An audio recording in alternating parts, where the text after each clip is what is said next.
Hello and welcome again to our latest podcast, Leading at a Local Level. Hi everybody. That was Tim. I'm John, and this is Leading at a Local Level, and this is really just aimed at those of us who are leading, including the title, at a local level. Might be in church, not a small setting. It might be in a business organisation, but just the practicalities of what it looks like, on the ground. Absolutely. And today we're going to be looking at a massively important topic, a prickly topic, in fact, which is how you deal with criticism. Nice, easy topic, John? It is, and I think we need to tell people, be honest, actually, this is our second attempt. We kind of got into recording this, and yes, my doorbell went, and it's somebody out to kind of fix our gas fire. And yes, it has led to a bit of conflict because I've been opening the doors on this gas fire, telling my wife that it's absolutely fine to open the doors, then wondering why I'm getting some headaches and there's funny smells. Apparently you shouldn't open the door, and I've just been told that all along. So yeah, I'm coming fresh from some conflict. So we're back. Let's see if we can finish this one. How did I take the fact that you were sorry, you were basically carbon monoxiding your entire family, is that right?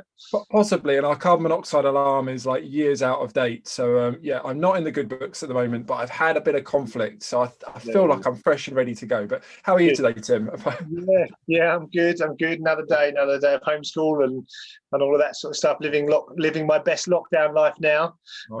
So it's a bit dull, isn't it? But hopefully we can brighten up people's afternoon by just getting into some of this podcast content. So criticism, I mean, we're tending to have kind of be settled. I know that we've heard from Laura, isn't it, about today? You're going to introduce that for us, Tim?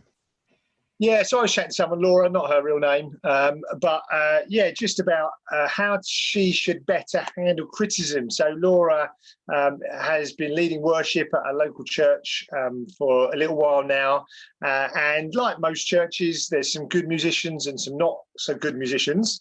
Let's be honest, because that's the fun of church as family, and she's tried to really kind of maybe update some of their musical repertoire and to make things a little bit more contemporary and interesting. And basically, she was just explaining to me how music is such a hot topic, isn't it, John? Worship in church, and she's had criticism from different angles. She was sort of saying how the elders, one elder in particular, can be quite challenging in terms of wanting to have long conversations about theological content of some of the songs, and her team are sometimes a little bit uncertain about why they don't get to play more, but it's difficult because obviously some of them aren't necessarily brilliant. And I think it's really beginning to get to her. And so we had this kind of conversation around how do you deal with criticism? And I think it's just such a key issue for leadership. I don't know if you agree, John.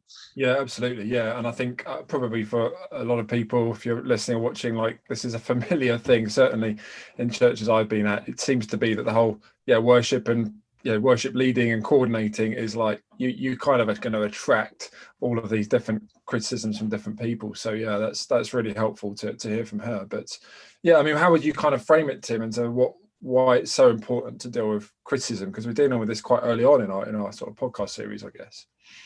Yeah, I guess it's another one of those crucial issues as a leader. I think criticism, actually, or how you handle criticism, in many ways will either strengthen or weaken your leadership really significantly. I don't know if you agree, but I think leaders that handle it well actually seem to strengthen the bond they have with those they're leading. Because if your team feel like they can offer criticism and you're not going to react badly to it, actually, and they can be listened to and heard and get the things they're struggling with off their chest, then actually they feel safe with you as a leader. They feel confident in your leadership. But equally, if you react badly and you get angry, or you get like really passive aggressive, or you get really tense, and that's the most kind of common thing. People just seem to tighten up, and people just think, well, I can't go there again, I mustn't mention that again. And so of course issues get swept under the carpets, and I think it just leads to such a, and that's what you talk about. People talk about like we're in a toxic, you know, that phrase, very, very modern phrase, isn't it? Toxic situation. And so I think the root cause of toxicity is often a leader who struggles to handle criticism. I mean, that's why I just think it's such a critical issue. It'll either make you or it'll break you. I think really that it's as simple as that. Yeah, no, I completely agree. And I've been on teams where, you know, it's just, you just don't do criticism because you know that when it comes, it's being batted away. I can't think the boxer, and I've been jabbed a few times by certain people, you know, and it's just, you just know it's not a safe place to kind of like actually, you know, do that in teams. And you're right. I think that's a really good way of putting it. It does certainly has weakened the leadership of people I've seen, but actually, to be honest, it's also weaken my leadership at times, because I this is a touchy topic for me because I don't like criticism. It gets to something deep inside of me that I find really uncomfortable, and I've seen it weaken my leadership. So that's kind of where I'm coming from on this. So I think it's worth. Obviously, our last podcast we talked about feedback, and criticism is different to feedback, isn't it? I think it's a very different beast, really. I mean, feedback to me is more positive. It's when it's kind of a structured conversation. Often it's been invited or been expected. Criticism is just where someone is just having a go, and they're giving you feedback, but really it's not feedback. It's really just a criticism, isn't it? I mean, would you agree with that? I would. Yeah, otherwise, this is going to be a waste of people's half an hour. That's right. Yeah, I better agree. You better agree, John. No, totally. It's so true. And I think, you know, we've all experienced it. And I think what I'm looking forward to just digging into really, Tim, is like just getting under the surface, because I know I don't like criticism, but I also know that I need to I need to confront it, because actually if you can't get away from criticism, you know, you can kind of like, wherever you go, you're going to get criticism. If you stick your head above the parapet, it feels like if you start to do something, whether it's public or just something to kind of lead other people, you're going to get criticism. And so I think if you're in leadership at our local level, you're going to get it. So I'm keen just to dig into like some of the things. Why do we feel that way? How can we deal with it better? Which is, I think, what we're going to be chatting about, isn't it? Yeah, absolutely. Yeah. I think you know, if I was going to start us off on this, when I was thinking about, you know, this topic, I think about, you know, particularly, you know, Laura's situation. I think so much of it comes back to our relationship with God. Right. I think, to be honest, it starts with us, because I suppose what criticism fundamentally is it's particularly, I mean, the thing is feedback. Feedback is generally based on what we do, you know, the way we've done something, and often it's a positive thing about how we can improve it. Criticism nearly is always when it's personal.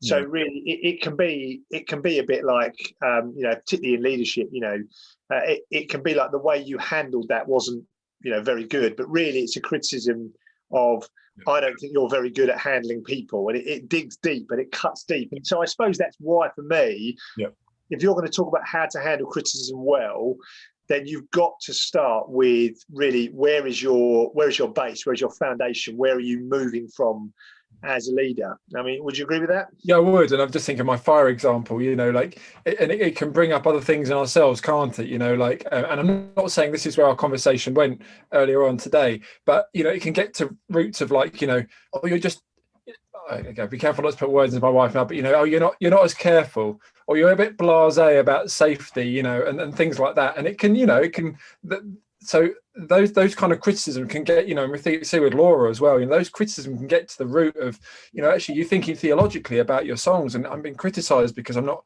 thinking theologically about these songs deep enough, or I haven't read enough, or I don't know enough. And that's weighty stuff when you start getting to that level of, this affects me and who I am, and that sense of security or insecurity that I may not be up to the task. Yeah, absolutely. And I think that's, I mean, one of the things we talk about kind of, I mean, from an MLG point of view, is our kind of foundational value really is this whole idea of what it means to enjoy God.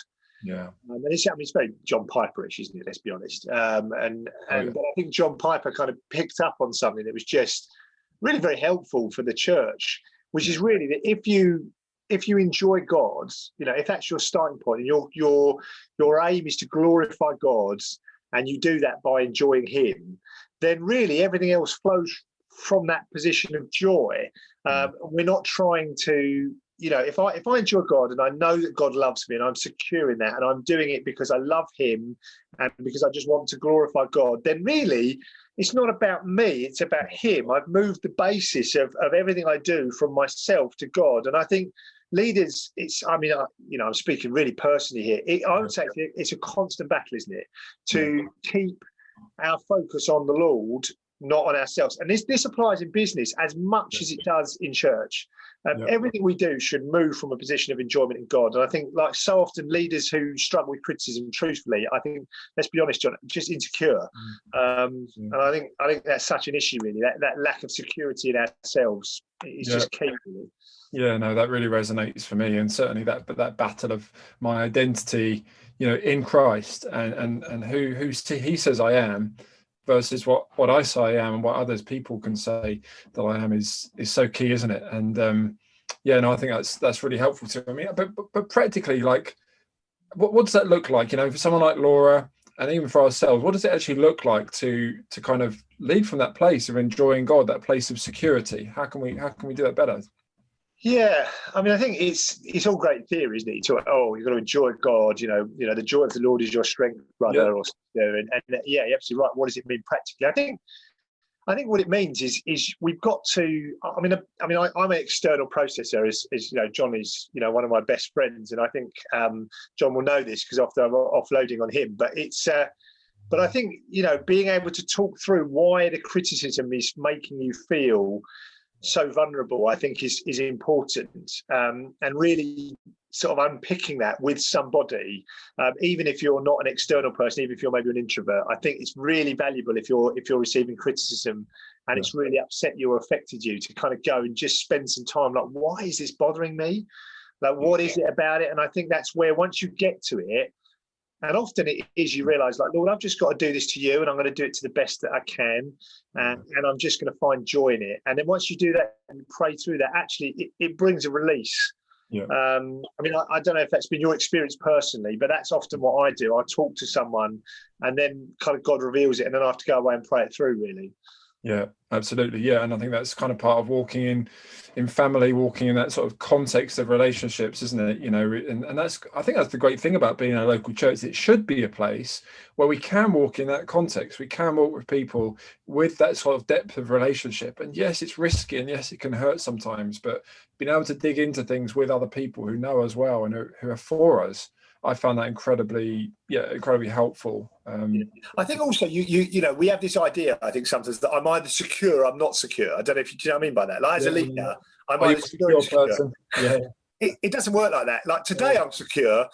Yesterday I was feeling really insecure. It's like today, like this afternoon, I'm feeling good in myself, and I think, we mustn't set ourselves this. If I feel insecure about this, I must be an insecure leader. Not necessarily. It comes and goes, doesn't it? I find it amazing that some, I've worked with leaders who I've seen as really secure, and they are in so many ways very secure, in what they do. Yeah. But almost every time, and it's amazing, really. Well, every time I've worked closely with people I still admire, I recognise there were some areas of major insecurity in their leadership, which are revealed often, sometimes in private. Other people don't. Yeah, it's fascinating. Yeah.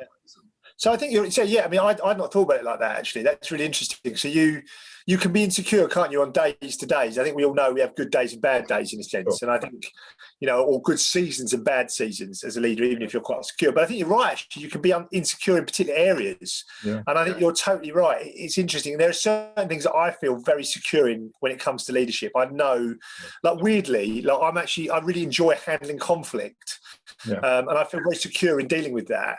But sometimes, like, when it comes to things like putting myself out there, and even things like preaching, often I can feel quite insecure. So areas, that's really interesting. I thought, actually, identifying it's certain things I do that I don't feel that secure about, and other things I feel very secure about. I'm not as simple as secure, insecure, Yeah, and for Laura, that might be that she feels quite secure in her kind of her skills, her abilities musically, but might feel a bit more insecure, perhaps about some of the theological element, or being able to lead the team and to be able to coordinate a rota or whatever it might be. So it can be multi-layered, can't it? Yeah, absolutely. I think digging into that as a leader, being reflective, is probably really important. Probably, I suppose, actually, Keir, I suppose, summing up this section, I guess, I suppose really if security starts within yourself, I guess, or handling criticism starts not in the moment, but in yourself. Actually, am I secure? And often the Lord, I think, brings criticism to challenge us. I think sometimes we can see criticism in a really negative sense. I think sometimes that God has allowed it in me to expose, actually, like you're too reliant on yourself in this. You need to just rely on me. And so I suppose it's a spiritual thing, isn't it? And then it's realizing that we do have areas where we're a bit soft and a bit weak, and that's it. And being more aware of that, I suppose, helps us to become stronger over time. No, yeah, I completely agree. And I think it comes back to every time we're looking for, well, I find myself looking for, tricks or techniques to kind of make me, a more secure person, or to help me handle criticism better. Well, actually, I think what you said is very true. There isn't those shortcuts. It actually does come down to relationship with God, with our Creator, who made us, who knows us, and we have this. It doesn't really matter, does it? How many times you might know it all in your head, right? And you think, yeah, I've worked this all out, and then someone criticizes you, and it just goes bang, and you're like, oh, and then you say, if you haven't worked out underneath, it will come out. No technique will protect you in that moment. Absolutely. But I think also it's really important that it's a totally spiritual principle. We could just sort of say, well, end of podcast, end of conversation, let's just enjoy God more and be more secure. And I completely agree with all that, but I think God also is calling us to say to actually practically outwork that. And of course, you just look at the epistles; they're just full of practical outworkings of deep spiritual truths. And so I think it'd be great just to talk about some of the practicalities of how do we actually deal with this. Think about Laura's situation. I'm thinking of situations just going through my head where I've been criticized. I'm sure other people are as well. How do we kind of once we've processed that, once we've dug a bit deeper, we've come to that place of enjoyment of God, how can Laura and others respond practically? So do you want to kick off, Tim? We've had a little bit of a chat about this, but why don't you kick off with some of your thoughts? Yeah, I think if it's any consolation, I've been criticised a lot in my life, because generally I can be a bit of a, there's a southeast London expression, which is where John and I grew up. I don't know if you still use that, John, ever? I'm a bit of a wagon. I can just sometimes, I don't mean to be a wally, but it's a bit like being a wally, and I can be a bit of a wally. And I think often I've encountered criticism, and I suppose you often do it and you don't realise it's coming, and you've done something silly, and then someone criticises you, and it catches you off guard. And I think the most important thing I've learned is really, I guess, to try and take some time to respond and try and take it in a deep breath. And I guess, so I suppose if I was to say, the first thing is don't respond and react immediately, because if you've just done something stupid and you think, oh, I didn't intend to do that, and then suddenly you get this sort of volley of criticism, you just need to sometimes take a step back. And I think that's really, really important. If I was going to do that, say one thing is don't react immediately, because that's where it all goes wrong. You say something you didn't mean, and you've got to find a way to get control of that as a leader. I don't think it's acceptable. Honestly, I don't think it's acceptable as a leader, a successful leader. I mean, acceptable is a bit of a strong word maybe, but I don't think you're going to be a successful leader if you're not able to get control of yourself in that moment. I agree. I think you said before, haven't you, when your emotions are high, your wisdom is low. And I think that's very true. It certainly is for me, but it's not a great time to respond out of hurt and kind of instinct. I talk to my kids a lot about, and this is from Stephen Covey's sort of 7 Habits sort of series of books, where he talks about being proactive, so we can be reactive with our responses, and oftentimes that kind of is just the raw reaction that comes from hurt and disappointment and so on. Or we can actually be proactive with our responses, and oftentimes that means take a pause. I mean, the work I do with young people with ADHD, a lot of the time I talk to them, I say, part of the reason you're getting yourself into trouble and there's difficulties is because you're reacting and it's coming up straight away, and the responses can be very destructive. And most of the work is not about medicine, it's just about pause. How do you handle that though? Like, so there's different.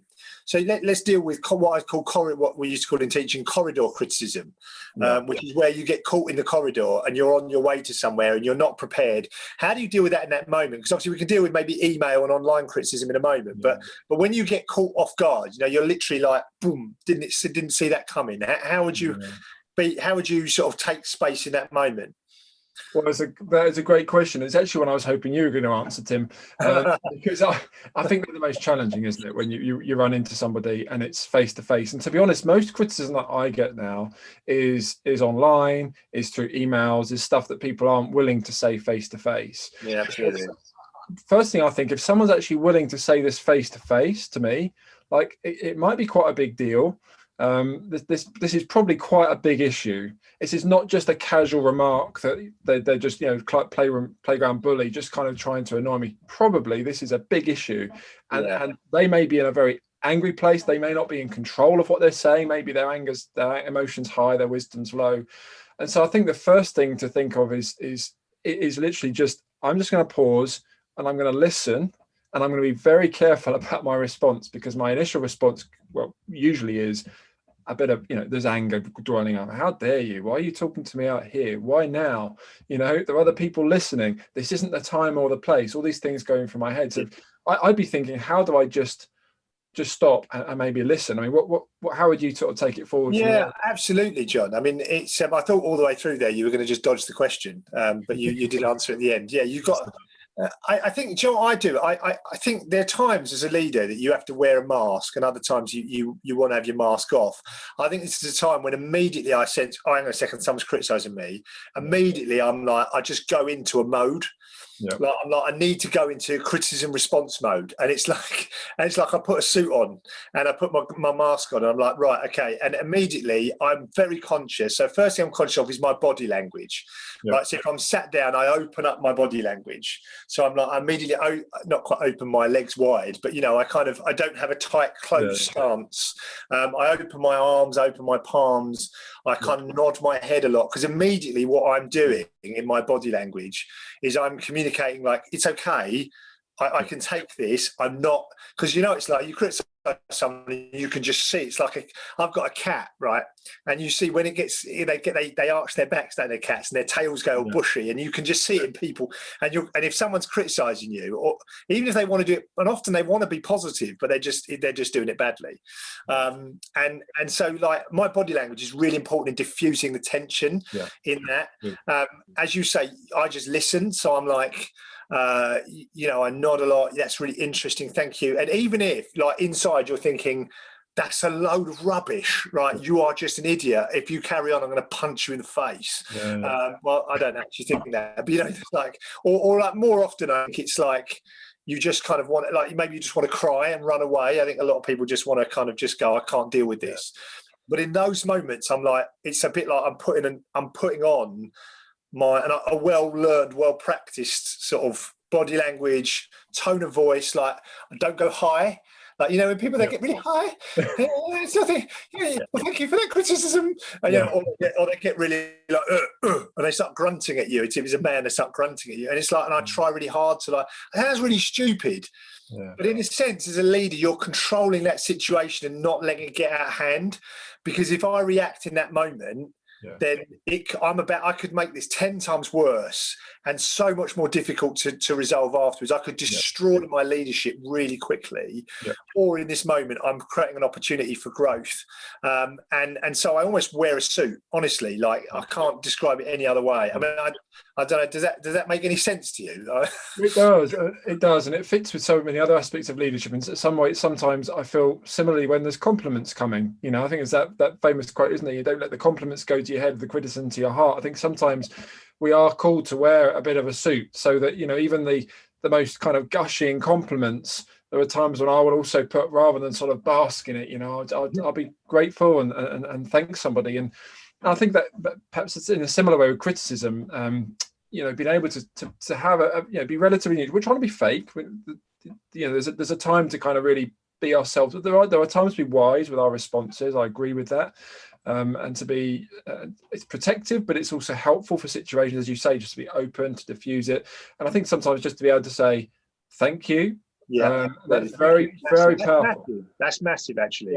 Once you've listened, and if they're going on for half an hour, you might kind of thank them, to help them to kind of slow down a bit. But actually, genuinely, just well, thanks for stopping and telling me. I appreciate hearing it face to face. I mean, and we do, don't we? We prefer to hear it face to face, than them having a conversation with other people. Absolutely. Thanks for telling me. You know, I appreciate what you've just said. And sometimes I then go on to ask some questions. So it might not be the right time. It might just be the right time to say, right, I hear you. And I'd like to kind of pick this up a bit later when I've had a chance to think about what you've said. Why don't we book in a time to do that? But I might at the time, or certainly later, but I might at the time ask a couple of, you know, clarifying questions just so I can really understand what if it's not clear what the criticism is. I may just kind of take a breath.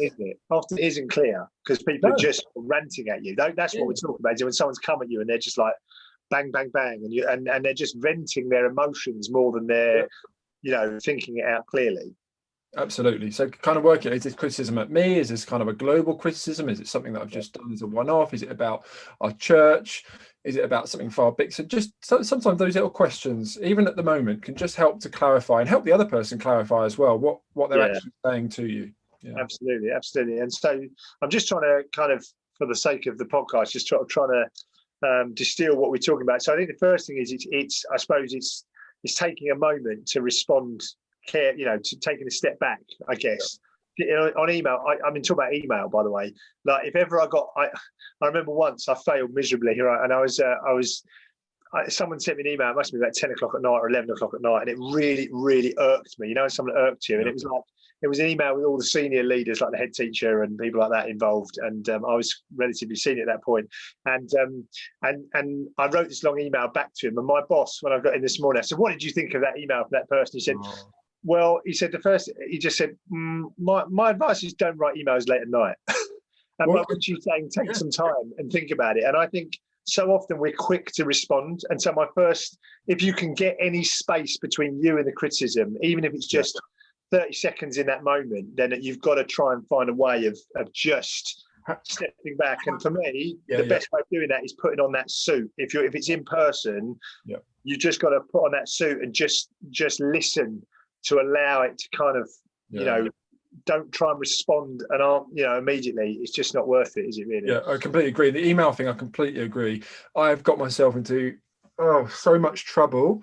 Firstly, reading emails late at night, because if I receive a critical email, I can't sleep, and I've had to really kind of work. It's so tempting. Shall I read the email? And there's a bit of criticism in there, and then I start to reply. And I tell you what, nowadays I have a rule: don't reply for 24 hours. And I tell you what, in pretty much every situation, I either don't send the email, or I significantly rework it. Particularly if I've written it late at night. But whenever I've written it, if I'm feeling hurt and defensive and reactive, it's never a good idea. And I think, so I'm talking about emails there, but I think you're right.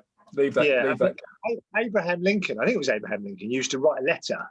Have you ever heard that story? He used to write a letter to people, to his opponents or his critics, and he would never send it. And so at the end of his life, they found this massive stack of letters of people that basically he was really unhappy with, because he said, the thing is, the best thing to do is to get it all out there, and then I get it all off my chest, but I don't send it. And then I decide later if I really want to send it, I rewrite it. And I think, so dealing with criticism, I would say, to be honest, number one, get some space. Number two, realize you've got to wear a mask. You've got to have a way of handling. You've got to work out a way, particularly if it's in-person confrontation, to be able to handle that well as a leader. And you've got to practice it. Yeah. I can't tell you any other way. You've just got to work out what works for you. And some people are really good at it naturally. I don't know if you know what I mean. Some people are naturally good at it, and some people are really bad at it naturally. And so I think it's something to work on. But I suppose if I was going to take it on a bit, I reckon I don't know if you'd agree, but I think the thing I've done is I've learned to reflect really hard on the criticism, and particularly to try and look through what they've said to really what is there a bigger issue under here? So, I mean, picking a really silly issue, right? Like, it's easy in a relationship, isn't it? Let's pick the toilet seat, for example. My wife often moans at me about particularly now I've got a cat. She always wants me to put the toilet seat down so the cat doesn't go down the toilet. And I forget. I forget on a regular basis. That's a good idea, actually. I'm having a problem with our cat. Sorry, she's giving me a good idea. Anyway, carry on. But really, the issue is when she gets cross at me, it's not the fact that I've forgotten to put the toilet seat down, although it is. The issue is really, am I listening to what she's actually asking me? If I repeatedly don't listen, or I repeatedly forget, really, I'm not valuing her. And so that's the issue, isn't it? And I think for me, when I mean, I have this phrase, search for the nugget of truth. Have you ever, I mean, you could try to search there can be all this other stuff, this emotion, this anger, this frustration with this person, incorrect facts, stuff like that. And actually, at the root of it is there's a nugget, and I need to get to that, and I need to understand that before I can really address the criticism, and I can learn from it for myself. Yep, absolutely. And sometimes that nugget of truth might not be the issue. It might be how you've communicated it. So I can get very defensive and think, I have thought that thing through. We have considered that as a leadership team, and you're criticizing, but we've done all of that work. And then I realize, actually, once I really think about it, I think, well, hang on a minute, I haven't communicated this very well. So there's a truth there. There is truth in that criticism, that we haven't communicated something. We may have done the work, but we hadn't finished the job. So I think, do you think that sometimes you start? I think maybe this is a personal thing, but I tend to start from a position of sort of saying, it's probably me. Yeah. So it's probably me that's done something wrong. And then maybe I'm odd in that maybe I'm insecure, and so I assume that I've got it wrong. But I think I tend to start from a position of humility, and I work my way out from there. Yeah. So rather than assuming that I'm right and they're wrong, I assume that I'm wrong, and I therefore work out and think, no, actually, I didn't handle that wrongly. I didn't handle it. Actually, I feel confident I've done it right. Whereas, because I suppose, the Elton John song, sorry seems to be the hardest word.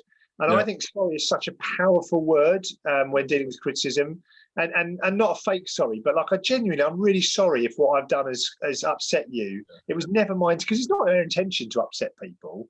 And so often that helps. I don't know if you find that, but just absolutely. start from a position of humility, Yeah, and even if you're wrong, even if it is all of this person, even if there's no truth at all in it, to actually have that posture is actually very helpful. And I've just found that I've got so much more peace when I have that posture, because most of the time there is certainly something, there's something in my eye that that I need to remove before I go on to talk about someone else, and I can learn something from that criticism. I can learn something from the process of thinking it through, and it's good to do that. I found absolutely. And I think and I suppose that position of humility, I guess would move me on to the thing I've found probably most helpful in dealing with criticism.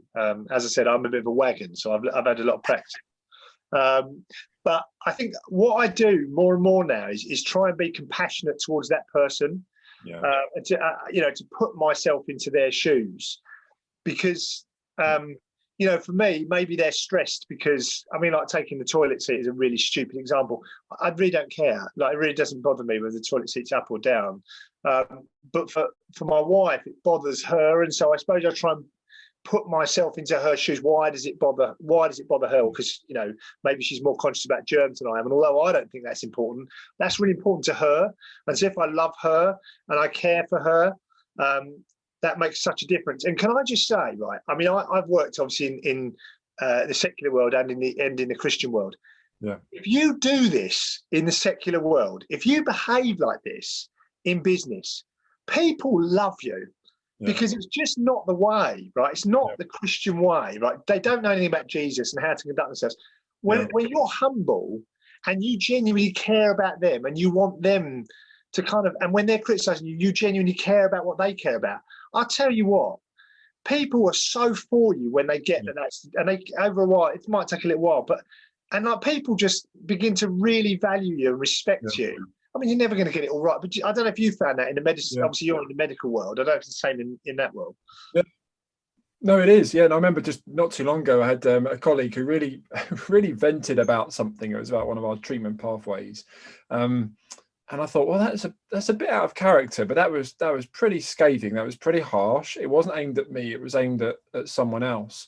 And I found myself, training myself to think in that way. I'm thinking, I could just dismiss them as, and it's so easy to do that, put myself up, look down on them, think I'm better at what we do. I don't get like that.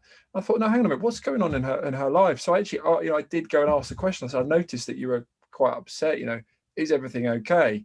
And it was just a conversation in the doorway, and she didn't tell me all the details, but I realized there was a lot going on for her in her life with her family, significant issues. And I'm thinking, goodness me, you're bringing all of that into work. It's not going to take much to tip you over the edge. And so it's always helpful. There's often, people say, be kind. You don't know what people are going through. And when people are responding and they're venting, and it's often not about you. It's about it's about them, it's about their life, and you're kind of the unfortunate kind of person, and they may go to you because they feel that you're a safe person. And that's the other thing, is that it can happen in churches. I see this a lot. People will behave sometimes worse in the church towards church leaders than they will do at work. A bit like with our kids, our kids may lash out at us in a way they never do to their teachers, because they know that we're a safe person. And in some ways, just stop and think, hang on a minute, they're lashing out at me. It might be a compliment in disguise, I suppose, but they might be doing it. I don't know if you found that, or if that's just a unique thing. 100%. Yeah, absolutely. Yeah, absolutely. I think sometimes, and I actually, the better you get at handling criticism, the more criticism you often get. Yeah, you're right. So because actually, the more safe you become, the more people feel they can. What tends to happen is the better you get with it, the more people feel that they'll just come and talk to you rather than vent at you. Yeah. If you're getting a big explosion, it's probably because they built up. So if you've recently been in it, I mean, I'm talking to people that listen to this podcast. If you've recently experienced someone just lashing out at you, it's probably because there's been a build up for ages. And so actually, really, you've got to unpick that. And it could be, as you say, the fact that they're coming to work and their dog's died, and they can't bring that into the work environment, but they do. People are people inside and outside of work, aren't they? And I think it's just, I mean, what you're saying is so relevant, really. It's just.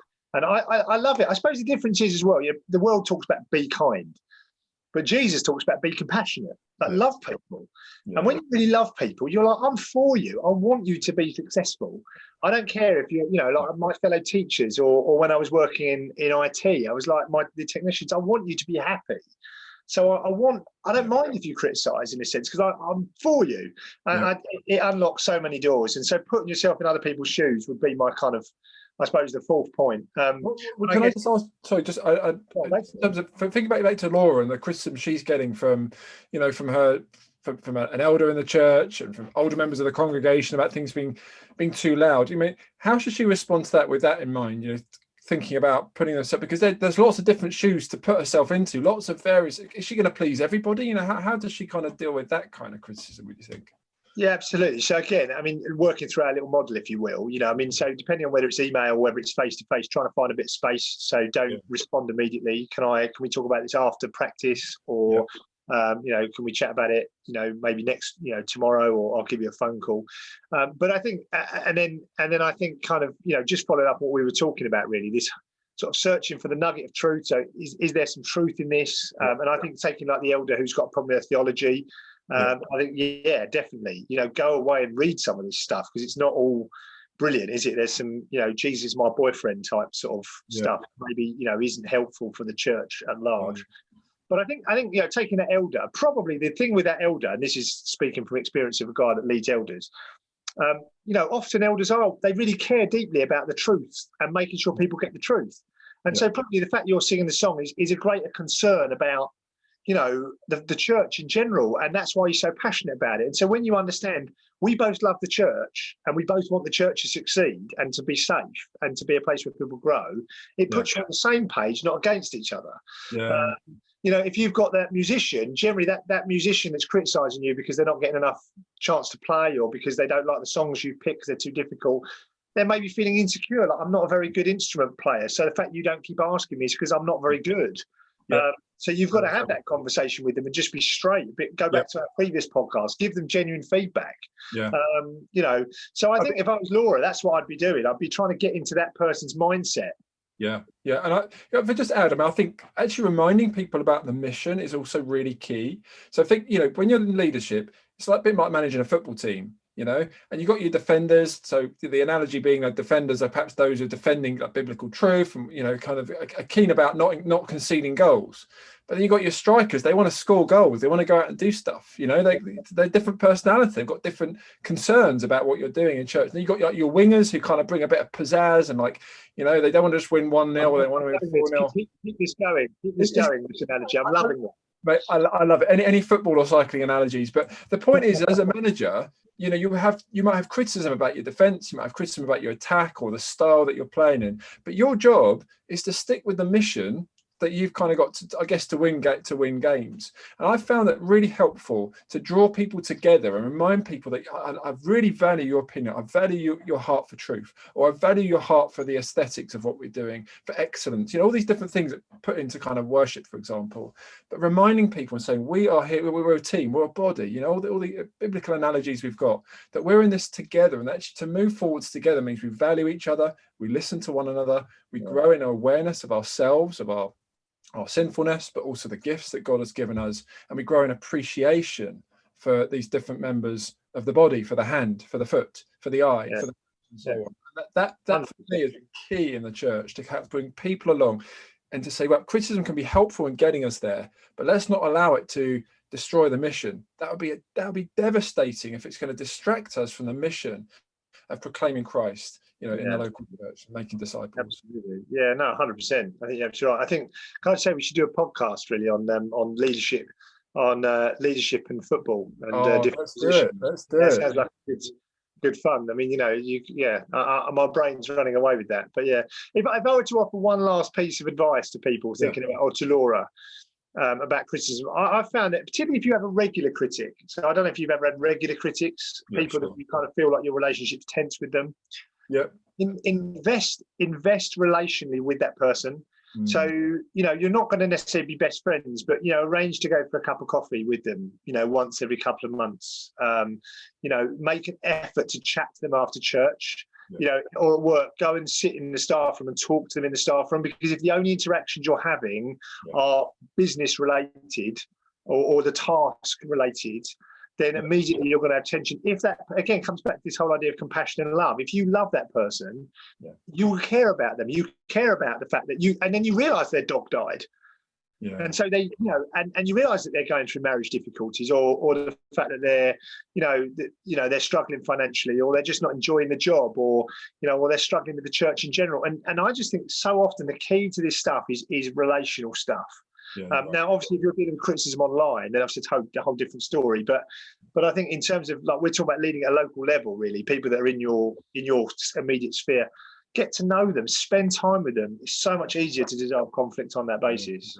Completely. I'm done now. I don't think I've got any more advice. That's good. I think I'm rinsed too as well. So maybe we should stop. But that's I've really enjoyed that, Tim, and I think really good stuff there about how we respond to criticism. And I think we'll be showing some stuff in the show notes at the end of today as well. So yeah, it's been good. Thanks for the conversation. I've really enjoyed it.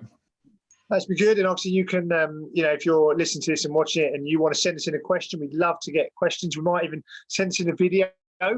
We'll play your video. If you've got, send a little 1 or 2 minute little video and we can play it. That'd be cool, wouldn't it, John? We've got some video. That'd be great. Yeah. If you want to stay anonymous, just record your voice and do kind of a Home Alone style, like tweak your voice so it's really low or something like that.